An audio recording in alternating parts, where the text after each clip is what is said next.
गुरुभ्यो नमः। श्रीमात्रे नमः। शुक्लांबरधरं विष्णुं शशिवर्णं चतुर्भुजं प्रसन्नवदनं ध्यायेत् सर्वविघ्नोपशान्तये। गुरुर्ब्रह्मा गुरुर्विष्णु गुरुर्देवो महेश्वरः गुरुसाक्षात् परब्रह्म तस्मै श्री गुरवे नमः। वामदेवं महादेवं लोकनाथं जगद्गुरुं देवदेवं जगन्नाथमदेवेशं वृषभध्वजं नमामि। वागर्धाविव सम्पृक्तौ वागर्धप्रतिपत्तये जगतः पितरौ वन्दे पार्वती परमेश्वरौ। वंदे पार्वती परमेश्वरौ।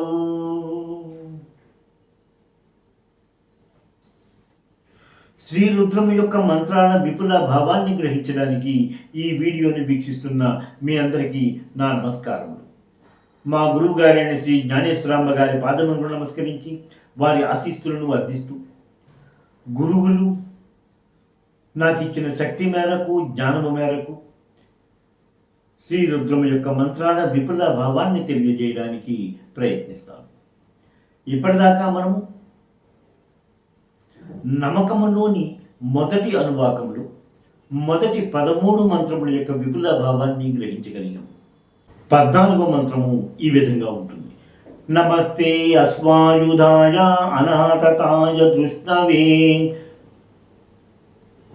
ఉభాభ్యాం తతే నమో బాహుభ్యాం తవ ధన్వనే.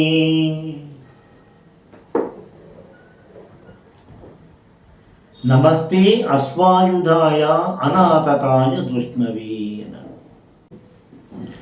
తే నీ యొక్క అనాథతాయ విల్లునకు కూర్చబడినటువంటి దృష్ణవే ఇతరులను బాధింపగల శక్తి కలిగినటువంటి ఆయుధాయ బాణమునకు నమస్కారము. నమః అస్తు నమస్కారం అగుగాక అను విధంగా మొదటి పాదంలో తెలియజేసుకుంటూ, ఉభాభ్యాం తతే నమో బాహుభ్యాం తవ ధన్వనే. అంతేకాకుండా ఉభాభ్యాం బాహుభ్యాం అని అన్నారు. నీ 2 భుజములకు అంటే నీ 2 చేతులకు కూడా నమస్కారము. అంతేకాకుండా ధన్వనే ధనస్సునకు కూడా నమస్కారములు అన్న విధముగా ఈ మంత్రం యొక్క భావం మనం గ్రహించుకోవచ్చు. ఈ మంత్రం యొక్క అర్థాన్ని భావాన్ని ఒకసారి చూస్తే, స్వామి నీ యొక్క విల్లు సహజముగానే దృఢమైనది, కానీ అది ఇంకా సంధింపలేదు కనుక అది ఎంతో శాంతమైనటువంటిదిగా మాకు కనిపిస్తూ ఉన్నది. అంతేకాకుండా నీ ఆయుధములు విల్లు ధనస్సు మొదలైనవి వాటన్నిటికీ కూడా భుజములకు మాకు మా యొక్క నమస్కారములు అని తెలుసుకోవచ్చు. ఇక్కడ ఆయుధాయ అని చెప్పుకున్నప్పుడు మనము బాణము అనుకున్నాము, విల్లు మొదలైనవి అనుకున్నాము. కానీ అంతేకాకుండా ఇంకొందరు వ్యాఖ్యానాల ప్రకారము కూడా గద ఖడ్గము మొదలైన ఆయుధములు అని కూడా మనము గ్రహించుకునే విధంగా కనిపిస్తూ ఉంటుంది. ఈ మంత్రంలో మనము రుద్రస్వామి యొక్క ధనస్సుకు 2 సార్లు నమస్కారం చెప్పినట్టుగా మనకు కనిపిస్తూ ఉంటుంది. ఆ విధముగా మనకి రుద్రస్వామి యొక్క ధనస్సు అంటే ఎంత గౌరవము లేక ఎంత భయము అని కూడా చెప్పుకోవచ్చు. అందుకనేసనే దానికి మనకు వీలున్నప్పుడల్లా నమస్కారాలు చెప్పుకుంటూ ఉన్నాము. ఈ మంత్రంలో 2 సార్లు చెప్పుకున్నాము. ఈ మంత్రము ఈ మొదటి అనువాకంలోని మొట్టమొదటి మంత్రం గురించి ఒకసారి మనం ఆలోచిస్తే, నమస్తే రుద్రమన్యభవతోత ఇషమే నమః నమస్తే అస్తు ధన్వనే బాహుభ్యాముతతే నమః అని చెప్పుకున్నాం. ఆ మంత్రంలో కూడా మనము రుద్రస్వామి యొక్క ధనస్సుకు, బాహువులకు, స్వామి యొక్క బాణమునకు, కోపమునకు కూడా నమస్కారాలు తెలియజేసుకున్నాం. ఇప్పుడు 14వ మంత్రం కూడా దాదాపుగా అదే విధంగా కనిపిస్తూ ఉంటుంది. ఈ మంత్రోపాసన వలన శత్రునాశనము జరుగుతుంది అని గ్రంథాల్లో కనిపిస్తూ ఉంటుంది. ఇక 15వ మంత్రంకి వస్తే పరితే ధన్వనో హేతిరస్మాడునత్తు విశ్వతః అధోయ యుధిస్తవా ఆరే అస్మన్నిదేహితం. తే ధన్వనః అన్నారు. నీ యొక్క విల్లు యొక్క హేతి బాణము అస్మాన్ మమ్ము విశ్వతః అన్నిటి నుండి కూడా పరివృణక్తు బాధింపబడకుండా ఉండకుండా చేయుగాక, మమ్మల్ని బాధించకుండా వదిలివేయుగాక అన్న విధంగా మనం భావాన్ని చెప్పుకోవచ్చు. ఇక్కడ అస్మాన్ విశ్వతః అన్నప్పుడు అన్నిటి నుండి అని మనం చెప్పుకున్నట్టుగానే, అలాగే కాకుండా కొంతమంది భాష్యకారుల ప్రకారము కూడా నన్ను మాత్రమే కాకుండా నా పరివారము అంతటినీ అన్న భావం కూడా ఇక్కడ కనిపిస్తూ ఉంటుంది. రెండో పాదంలోకి వచ్చినప్పటికీ అధోయ యుషుధిస్తవా ఆరే అస్మన్నిదేహితం. అధో అంతేకాకుండా మరియును,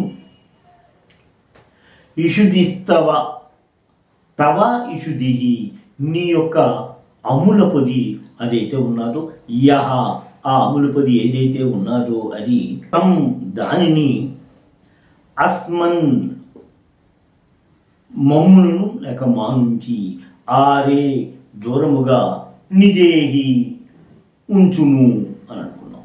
అంటే ఓ రుద్రస్వామి, నీ నుంచి ప్రయోగించబడేటువంటి బాణములు మమ్మల్ని ఏమీ బాధింపకుండా ఉండుగాక. మరో విధంగా చూసుకుంటే నీ నుండి ప్రయోగించబడినటువంటి బాణములు నన్ను, నా పరివారము అంతటినీ కూడా బాధింపకుండా ఉండుగాక అని చెప్పుకుంటున్నాం. అంతేకాకుండా నీ బాణములను దాచుకునేటువంటి ఆ అమ్ముల పొదిని మాకు దూరముగా ఉంచుము. మాకు దూరముగా ఉంచుము అంటే అమ్ముల పొది అనగానే అమ్ముల పొది ఉంటుంది, అందులో బాణాలు కూడా ఉంటాయి. అంటే బాణములను అమ్ముల పొదిని మాకు దూరముగా ఉంచుము అంటే మా మీద ప్రయోగించకుండా ఉండు స్వామి అన్న విధంగా తెలియజేసుకుంటూ, మా శత్రువుల మీద ప్రయోగిస్తే ప్రయోగించు కానీ మమ్మల్ని బాధించకూడదు, మమ్మల్ని మీద అది ప్రయోగించకూడదు అనే విధంగా కూడా మనకి భావం వస్తూ ఉంటుంది.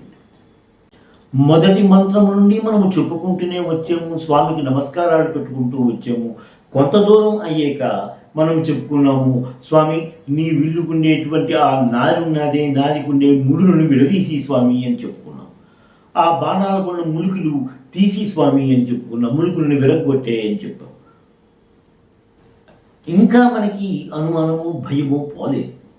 మనం ఆఖరికి ఏం చెప్తున్నామంటే, పొరపాటును నువ్వు ప్రయోగించిన మన భయం ఏంటి, స్వామి లాంటి వారు అనుకుంటే ఆ బాణం తీసుకుని బాణానికి ఆ నారి బిగించుకుని మన మీద బాణాలు ప్రయోగించడం చాలా సులువే కదా. అలాగగా నిజముగా ఎప్పుడైనా బాణాలు ప్రయోగిస్తే ఆ బాణాలు మమ్మల్ని బాధించకుండా ఉండే విధముగా చూడు స్వామి, మా శత్రువుల మీద బాధించొచ్చునుగాక.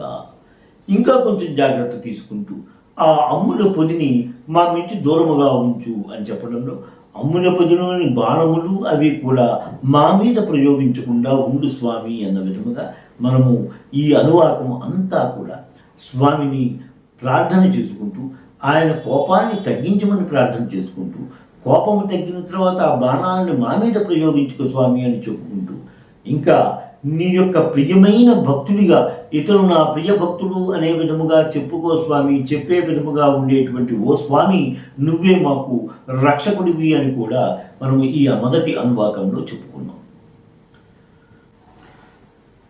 ఓం నమ శివాయ. శ్రీమాత్రే నమః. స్వస్తి. ఎంతో అధ్యయనం చేసి మీకు అందిస్తున్న ఈ వీడియోలను ఆదరిస్తారని భావిస్తున్నాము. మా ఈ ఛానల్ని సబ్స్క్రైబ్ చేసి ఈ వీడియోలని లైక్ చేయండి ప్లీజ్.